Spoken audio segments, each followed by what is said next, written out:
विश्व पर्यावरण दिवस के उपलक्ष्य में लक्ष्मणगढ़ नागरिक परिषद पूर्वोत्तर व ग्रेटर पान बाजार सिटीजन फॉर्म ने पान बाजार क्राइम ब्रांच कार्यालय में वृक्षारोपण किया। इस अवसर पर क्राइम ब्रांच के डीसीपी देवजीत नाथ, एसीपी हेमेंद्र दास, पद्मश्री अजय दत्त, प्रणव गोस्वामी, हरिसभा के सचिव सुरेश भट्टाचार्य तथा लक्ष्मणगढ़ नागरिक परिषद पूर्वोत्तर के अध्यक्ष विशाल भात्रा उपस्थित थे। इस अवसर पर आयोजित सम्मान समारोह में पद्मश्री अजय दत्त, विकास भट्टाचार्य, विवेक सांगानेरिया, निर्मल शर्मा, विशाल भात्रा, प्रियंक जालान, सीए रोहित काबरा, प्रणब गोस्वामी, नकीब सेक्या, सुरेश भट्टाचार्य, नजरुल हुसैन चौधरी, अजय अग्रवाल, आदर्श शर्मा, संपत मिश्र और मनमोहन सिकरिया को प्रशस्ति पत्र देकर फूलाम गमछा से सम्मानित किया गया। सभी अतिथियों ने अपने संबोधन में पर्यावरण को संतुलित करने के लिए वृक्षारोपण के अलावा फैंसी बाजार एवं आसपास के क्षेत्र में कचरा संग्रह कार्य को अधिक चुस्त दुरुस्त करने पर बल दिया।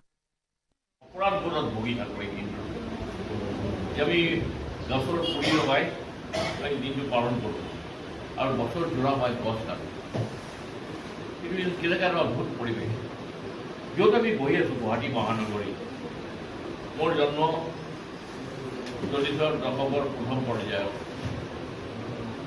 प्रकृति दान आছিলে एने सुंदर परिवेश थका नगरी जार उल्लेख आम महाभारत पाओ कालिका पुराण पाओ अद्भुत सुंदर नगरी जार विवरण आम हिवेन्सन फाइनर पाओ সেই নগরীক আমিও সৰুকালত যেনেকুৱা নগৰী দেখিলোঁ যাৰ যাত্ৰা আৰম্ভ হৈছিল প্ৰাগজ্যোতিষ মহাভাৰতত তাৰপৰা লাহে লাহে লাহে লাহে কামৰূপ কামাখ্যা হৈ পেলাই গুৱাহাটী হ'ল এই অবিৰাম যাত্ৰাৰ আমি সাক্ষী এজন তলৰ ফালে এই সৰুকালৰ যি গুৱাহাটী আছিলে পৰিৱেশ দিৱসৰ প্ৰয়োজন আছিল যে গোটেই বছৰটো পৰিৱেশ দিৱস চলি আছে। কামাখ্যা পাহাৰৰ ওপৰত ভুৱনেশ্বৰী দিকৰ পৰা গুৱাহাটী চহৰখনৰ যি দৃশ্য কিন্তু পৃথিৱীত ক'তো আছে নেকি মই নাজানো। মই আজিলৈকে প্ৰায় 18খন দেশত মই গৈছোঁ, মই ক'তো এনেকুৱা সুন্দৰ দৃশ্য আমাৰ জন্মভূমি গুৱাহাটী ক'তো পোৱা নাছিলোঁ। কিন্তু কি হ'ল সেউজীয়া সেউজ এতিয়া আমি কংক্ৰিটৰ জংঘল আগতে সেউজীয়া জংঘল আছিল এতিয়া কংক্ৰিটৰ জংঘলত পৰিণত কৰিলোঁ। আমি প্ৰকৃতিক ধ্বংস কৰিলোঁ। যেতিয়া ব্ৰিটিছে আহিলে এজন ডিষ্ট্ৰিক্ট কমিশনাৰ তেওঁৰ ঘৰলৈ চিঠিখন পূৰ্বাঞ্চল আছিলে তেওঁ কৈছিলে যে মই এনেকুৱা এখন ঠাইত চহৰত আহিছোঁ town is full of hills and hills natural water bodies. আমিও সৰুকালত চাৰিওফালে বিল আছিল, পাহাৰৰ পানী 18খন পাহাৰৰ পানী বিলত পৰিছিলে।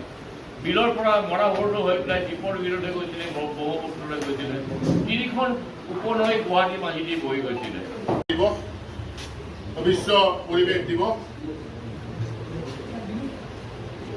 আজি আমাৰ অজয় দত্ত ডাঙৰীয়া সুন্দৰকৈ ব্যাখ্যা কৰি গ'ল যে বিশ্ব পৰিৱেশ দিৱস আজি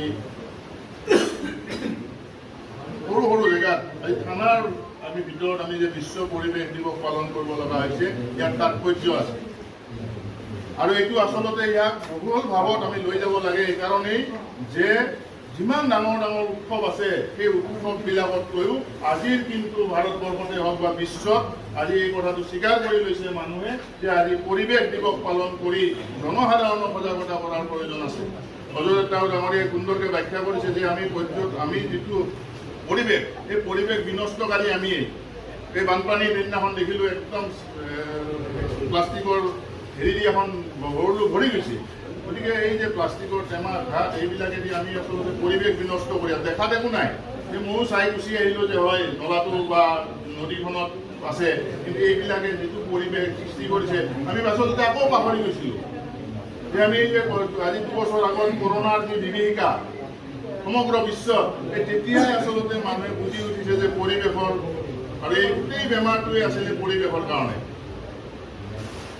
গতিকে এই পৰিৱেশ যদি আমি শুদ্ধ কৰি নাৰাখোঁ তেতিয়াহ'লে আমি ইয়াত আচলতে চলাহীন এনেকুৱা এটা সময় আহিব যে আমাৰ ডাঙৰ ডাঙৰ বিল্ডিং থাকিব কিন্তু আমি উশাহ ল'ব নোৱাৰি মানুহ আপোনাৰ মৃত্যুবৰণ কৰিব, আৰ্টিফিচিয়েল অক্সিজেন দি পেলাই মানুহক বচাব লগা এটা পৰিৱেশ আহি যাব পাৰে।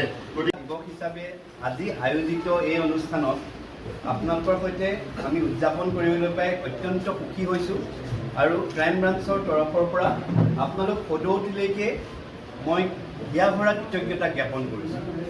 পৰিৱেশ ৰক্ষা কৰাটো আমাৰ প্ৰত্যেকৰে কৰ্তব্য।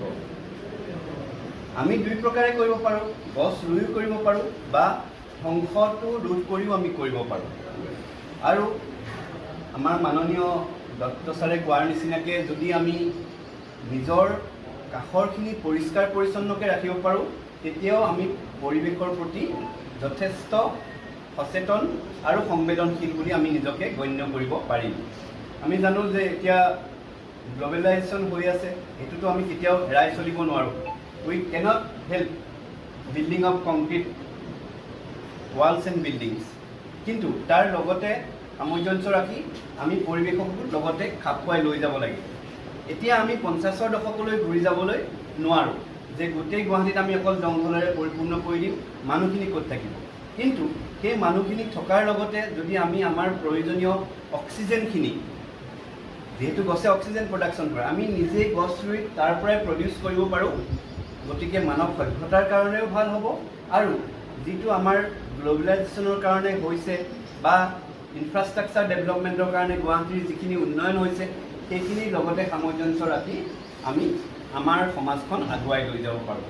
বিশেষ